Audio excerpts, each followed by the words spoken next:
પેઢી ઊભી કરી ઠગાઈ કરનાર 10મો આરોપી ઝડપાયો। સુરતમાં સોનું સસ્તામાં વેચવાનું કહીને 87 લાખની છેતરપિંડી કરનાર રાહુલ મકવાણાની ધરપકડ।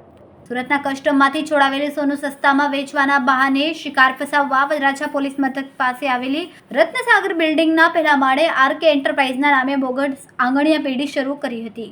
87 લાખની છેતરપિંડી પ્રકરણમાં અમિત જૈન નામ ધારણ કરનાર સૂત્રધાર રાહુલ સુરેન્દ્રસિંહ મકવાણાની ધરપકડ કરાઈ હતી। ઉધના ઓમ સાઈ કોમ્પ્લેક્સમાં રહેતા અને ગણેશ ટ્રેડિંગના નામે પ્લાસ્ટિક તથા ડુંગળીનો વ્યવસાય કરતા સંદીપ વિનાયક આહિરે નોંધાવેલી ફરિયાદ પ્રમાણે ગત 12મી એપ્રિલે 5 વર્ષથી પરિચિત ઇરશાદ સુલેમાન પટેલે સંપર્ક કર્યો હતો। રણધીર મહેન્દ્રસિંહ અડિયલનો સંપર્ક કરાવ્યો હતો। રણધીરે પોતે કસ્ટમમાંથી સોનું છોડાવેલું અને સુરતમાં સસ્તો વેચવું હોવાનું કહીને 1 કિલો સોનું 87 લાખમાં આપવાની ઓફર કરી હતી। 21મીએ 27 લાખ લઈને વરાછાની આંગણિયા પેઢીમાં જમા કરાવવા કહ્યું હતું। આંગણિયા પેઢીમાં નાણાં જમા કરાવે તેની 15 મિનિટમાં જ અમિત જૈન સંપર્ક કરીને નીચે 1 કિલો સોનું આપી જશે તેવું નક્કી કરાયું હતું। સંદીપે પેઢીમાં 87 લાખ જમા કરાવતા આંગણિયા પેઢીનું શટર પડી ગયું।